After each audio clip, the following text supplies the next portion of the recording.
Juan Carlos Jiménez hace balance de la situación desde la perspectiva del sindicalismo español, de sus debilidades estructurales, de sus dificultades para responder en un contexto globalizado de manera a la vez pragmática y estratégica a los desafíos tanto nacionales como europeos. También recalca la debilidad de la acción sindical conjunta a nivel europeo y el bajo nivel de conciencia de los intereses sindicales comunes, mientras asistimos, frente a la crisis, a un retroceso social y un refuerzo de la desregulación en las políticas comunitarias. En España, los efectos de la recesión en el empleo han sido, lo sabéis todos, dramáticos. Frente a la degradación de las condiciones de empleo y a la segmentación y precarización del mercado laboral, los sindicatos españoles se encuentran hoy en una encrucijada y, según el autor, deben reaccionar de manera unida y fuerte para efectivamente defender estos empleos, estos derechos y, sobre todo, para él, el problema central hoy es contestar a esta pregunta muy sencilla, sí o no al mantenimiento del estado del bienestar. Susan George, mi amiga que está aquí, ve las respuestas a la crisis en Europa en emplear prácticas verdes, mejorar cualitativamente su posición en el mercado mundial y reforzar la educación. A su parecer, la actual crisis financiera y económica ofrece la oportunidad de dar un giro verde a la política europea. Para ella, detalla buenas prácticas y ejemplos en cuanto a los tres sectores económicos. El sector primero, en concreto la agricultura, es hoy en día una importante proveedora de empleos nuevos, pero poco cualitativos y en parte de tipo industrial, caracterizados por empleos temporales y ocupados por inmigrantes. Susan George propone una transformación de la agricultura intensiva en agricultura de calidad basada en la creación de empleos ambientalmente y económicamente sostenibles. Igualmente, en el sector industrial, inmobiliario ve necesario un cambio hacia una industria y unos servicios más verdes. Y está convencida que la inversión inicial será una inversión para el futuro. Los empleos verdes siendo un potencial motor de creación de empleos y de crecimiento. Por último, subraya la necesidad de políticas para un turismo más sostenible, más orientado a lo cualitativo, de manera a aliviar la presión del turismo masivo sufrido por las costas del sur de Europa. Va a hablar de este tema. Para terminar, Patrick Quinton, consejero de Estado, especialista del mundo del trabajo a nivel europeo, se propone identificar los elementos de flexiseguridad recogidos en el derecho laboral de varios países europeos y analiza en ellos el impacto de las políticas anticrisis sobre la regulación del empleo y el compromiso de flexibilidad-seguridad. El autor muestra que en ausencia de una estrategia europea coherente, los estados europeos han buscado soluciones adaptadas a su modelo nacional, según su tradición social y su propio modelo de derecho laboral. Así, la recesión se ha traducido por una reducción del empleo y el desarrollo de estrategias estatales divergentes. Unos estados han hecho hincapié en la flexibilidad del mercado laboral y otros en la protección de la mano de obra cualificada. También subraya que muchas veces la flexibilidad significa para unos, los trabajadores menos cualificados, precariedad y seguridad para otros, los trabajadores más solicitados. Si es cierto que se perfilen tendencias comunes en materia de flexiseguridad, el autor no cree que sean premisas de un nuevo modelo europeo de gestión del empleo, porque las condiciones actuales de las estructuras económicas y las orientaciones comunitarias no lo permiten.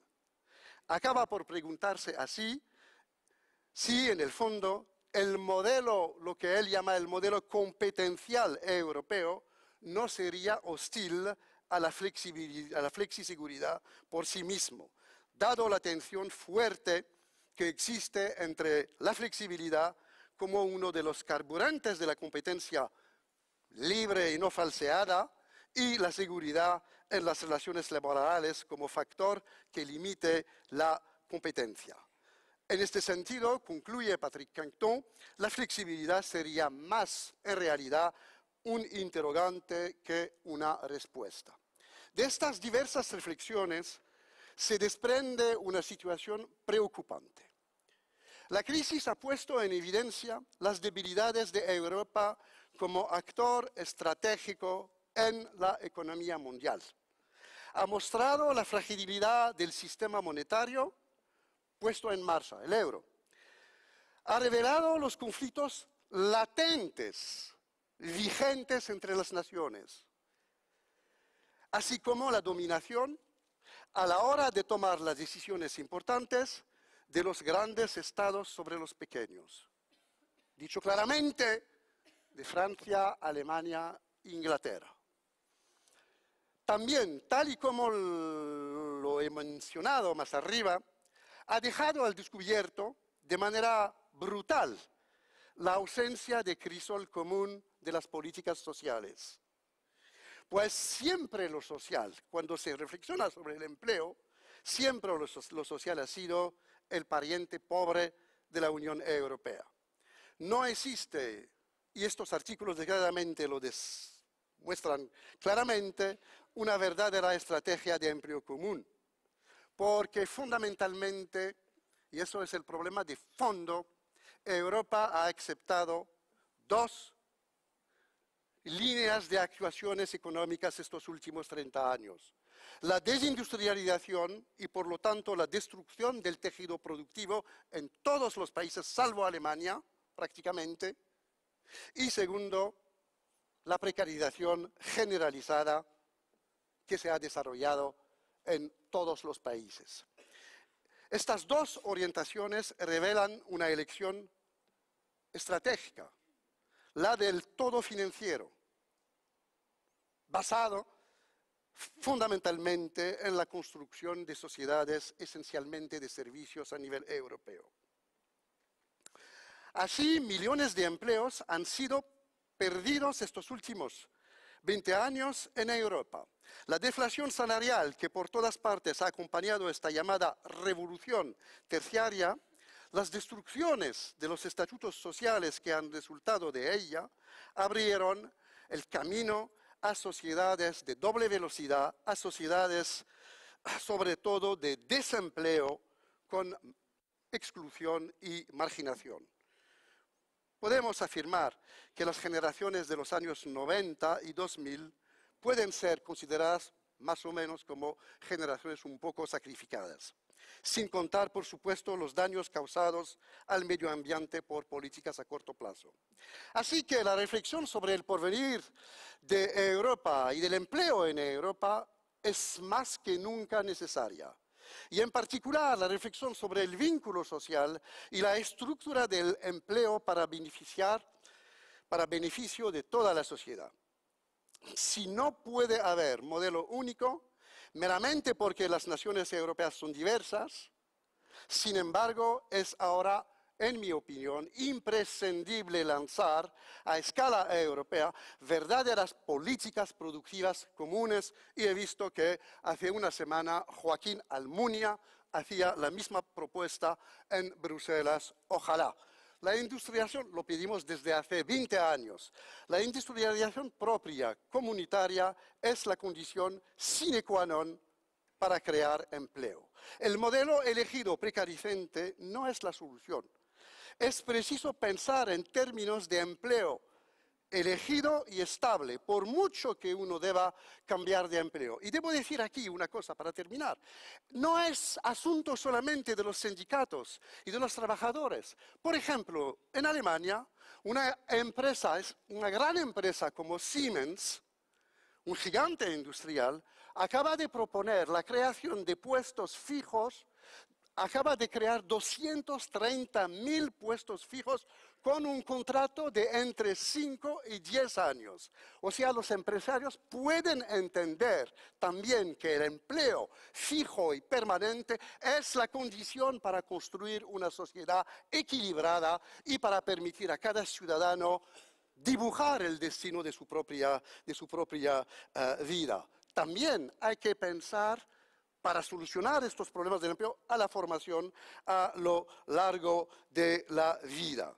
Lo que está seguro, y termino con eso, lo que está seguro es que una sociedad en la cual el trabajo se está degradando y enrareciendo es una sociedad enferma, pues el trabajo fue siempre el crisol de la civilización. Y desde las luchas sociales de los 2 últimos siglos, un instrumento de emancipación de los trabajadores, un derecho de los ciudadanos y sobre todo de los más necesitados, de los más pobres, que sufren mucho más hoy que el resto de la población. No se puede aceptar una sociedad en la que se concentra por un lado la riqueza y por otro lado el paro. Europa, quien pretende constituir un modelo de civilización humana, tiene interés en empezar a reflexionar seriamente sobre estos problemas, como lo hacen nuestros autores. Gracias.